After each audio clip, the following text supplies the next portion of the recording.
Greetings again everybody, and welcome back to Dark Souls 2, Crown of the Sunken King.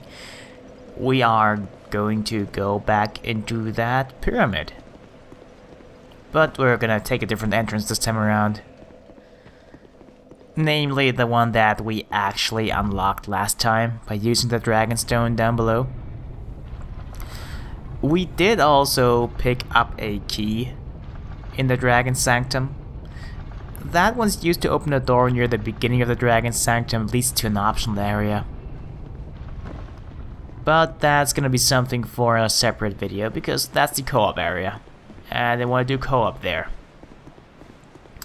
No, we're actually just gonna go back there, which is actually still the Dragon Sanctum.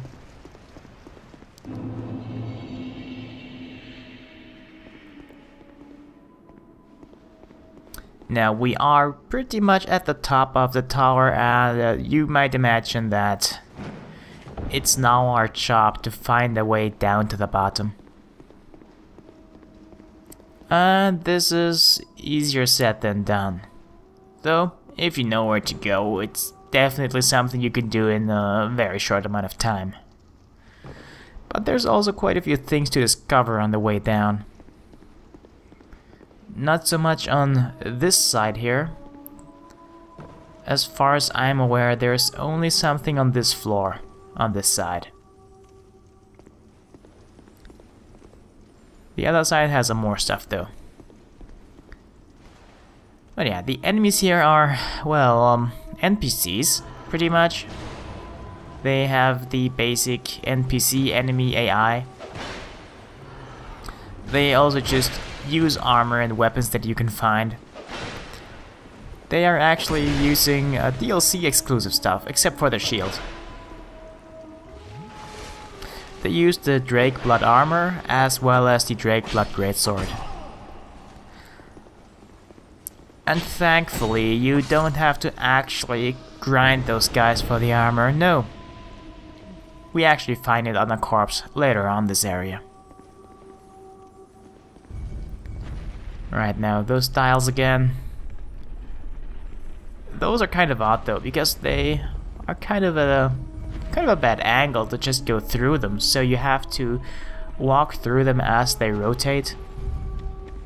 And that one actually contains a lot of titanite lizards. And of course, since I'm such a pro, I kind of screw up killing any of them. But yeah, you can get titanite from here if you need it. They will, much like all the crystal lizards, actually drop quite a bit of it. And yep, nothing here, just making sure. I'm not even sure if you can make the crystal lizards drop into there if you use that switch again, but I guess they always run outside there. Might be a little bit of a dick move to have that thing at an angle just so you can't just go through there, but who knows, maybe that's not the case at all. Oh yeah, just a couple empty chests here, nothing here either. Let's just get out. Don't need to take care of that enemy, by the way. He will always just stay up there and never drop down to annoy you.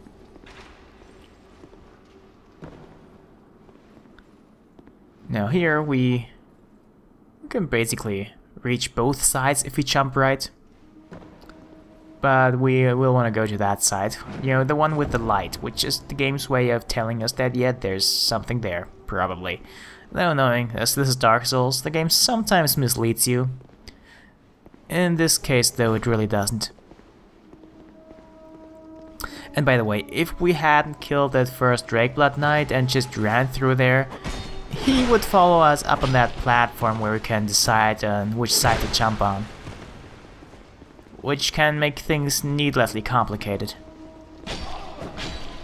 But yeah, thankfully this did not happen to us. But rest assured, it did happen to me in the past.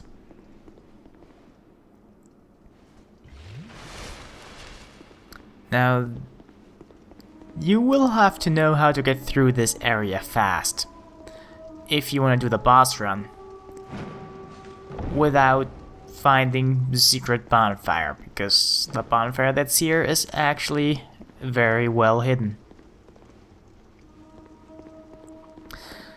In fact, I only found the first time around because there was a message right here that told me to look at that wall. And there we have it, bonfire. From this bonfire, it's, if you know where to go, just a pretty short run to the boss.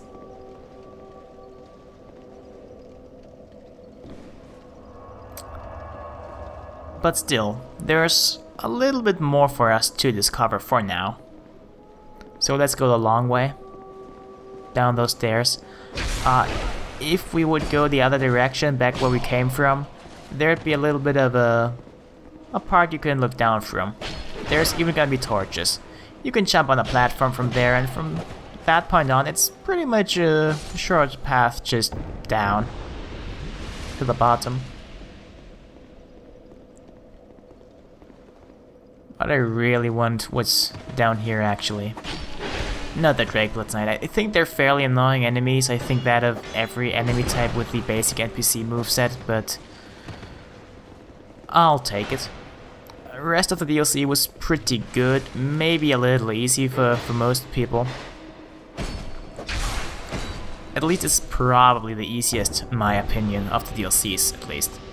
Which isn't to say that it's not challenging at all. Oh, it is. But most of it is kind of puzzle related. Mild puzzles, mind you, but still puzzles. Such as destroying the statues of the Sunken Knights to kill them. And here we at the Drakeblood set. It's pretty sweet looking. Out of the armors with the capes, this is probably the only one that has a red cape, and red happens to be my favorite color, so I like this one. And now we pretty much collected everything that I'm aware of here. And we could have also done this from the floor below to drop down this platform down there, but hell. If you go from the bonfire, this is the way you want to go. Because it'll bring you right down to that fog gate. Which just happens to be the place you want to go. As happens to be the case with most fog gates. Oh, there's actually something here. I completely forgot that.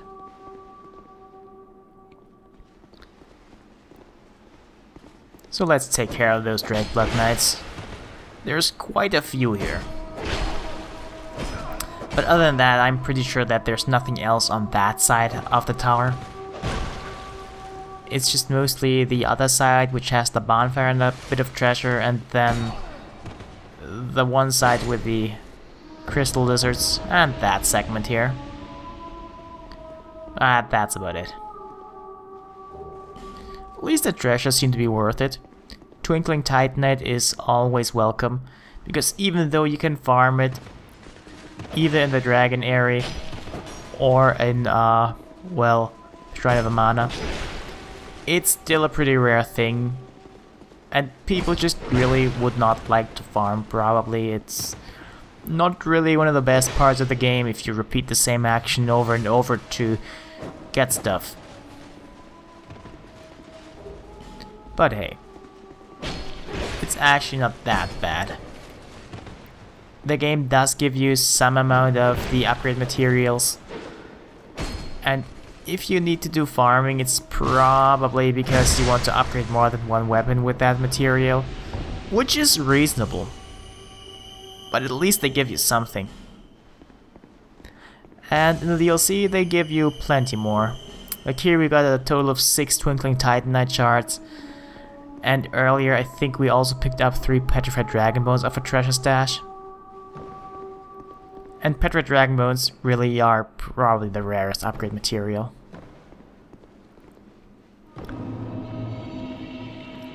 And we reached the bottom. There's a summon sign right back here. We can summon our old friend Benhart. But we're not gonna. We don't have to anymore. And quite frankly, I don't want to raise the HP of the boss by summoning somebody. I also don't want to summon this NPC here. She's using fists. Kinda cool, I guess. But anyway, let's buff up and then actually head to the boss.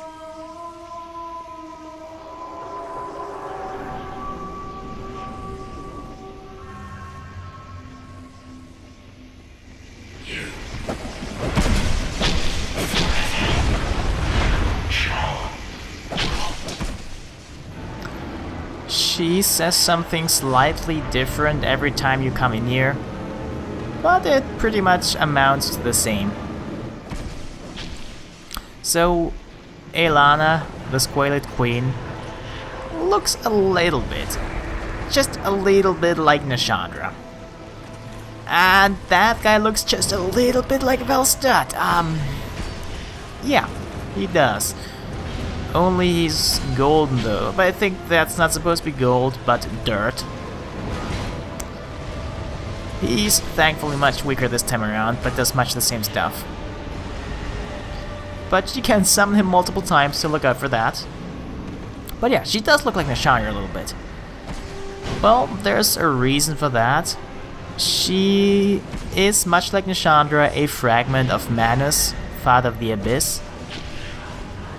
But while Nashandra kind of embodied Manus' desire, this one embodies his wrath. At least that's the most common interpretation. Hell, maybe the game even flat out tells you, who knows? So, she summoned skeletons just now, but there's actually a very rare chance, never happened to me basically, that she would just summon 3 small pigs. But you shouldn't get too comfy with those. Or the skeletons actually. Because she can summon Velstadt and the skeletons at the same time. And then maybe also summon the pigs while she's at it. And that's something you probably want to avoid, so it's best, in my opinion at least, to kill the enemies as quickly as possible. That, I think, will raise the chance of her summoning more, but it's better than having to deal with Velstadt and the skeletons. To make this easier, by the way, you could actually use Alluring Skulls. Just toss them somewhere and the regular enemies will just walk wherever you threw that skull. It can be very handy here. This is probably the fight that gives you the most trouble every time I go through this DLC. But it's also a really fun fight in my opinion. And it's probably my favorite of the DLC too. Well, the favorite in terms of challenge. There's another more awesome one coming up soon. But more on that when we actually get to that. The biggest challenge of this fight though doesn't really lie in fighting Elana herself, but dealing with her minions while she's also attacking you. It kind of forces you to keep an eye on her because she will use ranged attacks and yeah, you have to dodge those while also killing those skeletons. The skeletons in particular are pretty annoying. Velstadt is a little easier to take care of, funnily enough, because those skeletons, they are very defensive. They sometimes circle you or try to, and they block a lot, so you might not be able to take him out reliably in one hit. Velstadt though has a fairly predictable rhythm, which makes it, in my opinion at least, easier to take care of him. But hey, since Elana is down by so much, I reckon it's probably a better idea to not take care of the skeletons, but just kill her right away. She uses dark magic, so let's kill her with a dark orb. That should be kind of amusing to some, because she's resistant to it. 6 damage, huh? I don't know if that was because it was the last she had, or if that's what the Dark Orb did, but I think it's the former. And that wall sculpture thing, that can also be found in the Dragon Shrine, by the way, in the room with the petrified dragon egg. I wonder how that got here, though. Maybe the Drangleic Knights brought it back. Who knows? Okay, just turning human. Not to summon anybody, but there are a couple summons here. I'm showing them mostly because you can also summon them later. Not this one. This one's exclusive to this DLC as far as I know. But Steelheart Ellie and this guy, we can find those in the other DLCs as well. So if you have trouble, you might find some familiar faces here. It's actually time for another boss fight already. So let's buff up once more and then go in.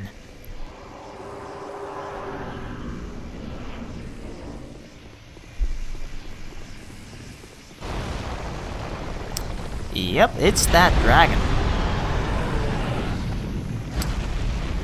It's best not to lock onto him, but at the start of the fight I like to do it just because it makes it a little easier to dodge and then aim for his hind leg immediately. Other than that, I don't recommend it, honestly. But yeah, this is a pretty fun fight too. It's not as hard, in fact, once you get the rhythm down it's pretty easy, but there's still some little bits that might just screw you up if you don't expect them. For instance, he has some variations of attacks, this being one of them. He has one charge where he will also use his one hand to attack you and do the headbutt or neck whip thing. But pretty much his hind legs are the safest place to attack until you got him down to half health. Once he's down to half health, he just might rear his head back and just breathe fire at you. It's important to keep an eye on his head. And you can also do that. You can chop off his tail as well, but it kind of rarely happens. And whenever he flies up, it's best to just run. He can do 2 attacks, sometimes he'll do them both, like right now.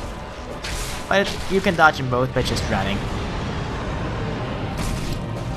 But he's pretty much already dead. That went faster than I expected. Normally this fight takes a little longer because he will just fly up a lot more. I just got lucky here. But this is a pretty fun fight.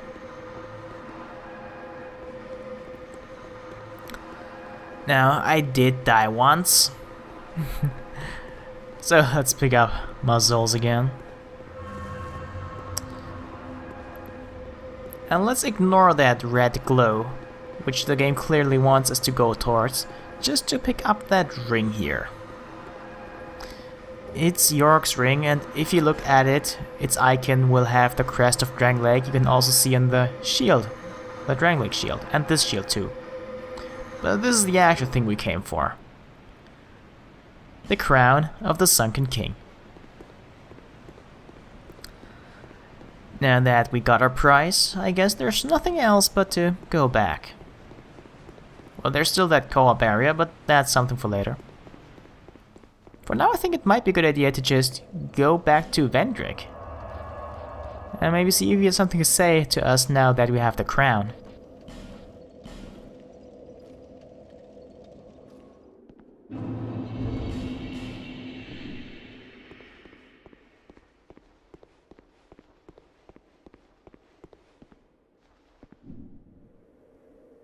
Seeker of fire, deliverer of crowns.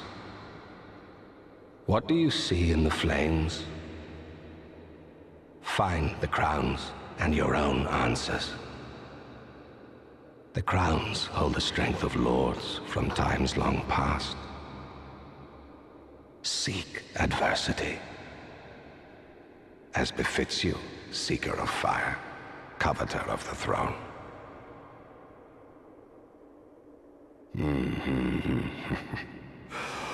Seeker of fire, conqueror of dark. I too sought fire once. With fire, they say, a true king can harness the curse. A lie but I knew no better. Seeker of fire, you know not the depth of dark within you. It grows deeper still, the more flame you covet. Flame, oh, flame. I am king of this wretched, unraveled kingdom. I subdued the giants and claimed their strength, so that I might step closer to fire. Drang Lake will fall, the fire will fade, and the souls of old will re-emerge. With dark, unshackled, a curse will be upon us, and men will take their true shape. Drang Lake will He'll say something new every time we ring him a crown, and I think there's triggers within the DLCs that prompt him to say new stuff as well, but we heard that just now basically. Now though, it's time to actually check out the boss weapons. An armament forged from the soul of Elana, Child of Dark. Use strong attack to unleash its latent power. When the abyss dissipated, the things that called it home were fragmented and scattered across the realm. Eventually, these pieces regained form in ways that hinted at humanity's true nature. Now, when it says use strong attack, it actually means L2 or left bumper, I guess. And we're gonna see that in a bit. For now, it has a basic halberd moveset. I think it might be the same as the Mastodon halberd, but a little bit slower. Or not slower, I can't really say for sure. It's hard to compare that. But yeah, this is unupgraded, New Game Plus 7, and it still does a pretty decent job actually. Upgraded, it'll probably be a fairly good weapon. Might have to check that out. But now, it actually also has this kind of dark burst aura AoE attack, which I guess has some uses, but it depletes durability, and I'm not a fan of those durability depleting attacks, though they sometimes can pack quite a punch. Spear wielded by Sir York during his invasion of the Sanctum City. After his defeat of the Sunken King, Sir York pierced Sin, the sleeping dragon, with a spear to claim its blood, but Sin immediately awoke, spewing a poisonous fog that blanketed the city in death, and Sir York disappeared into the Eternal Sanctum. So, York's spear is a spear. But unlike most spears, it actually has some other attacks, as we can see right now. Little overhead swing. I didn't really use that many spears, but the only other one I can think of would be the Silver Black Spear. This, technically, I guess, is slow enough to be considered a lance, but it's classified as a spear by the game. It is quite powerful too, which I like. It's another weapon I might have to check out at some point. For now, that's it for today. Hopefully you enjoyed this episode. See you again next time.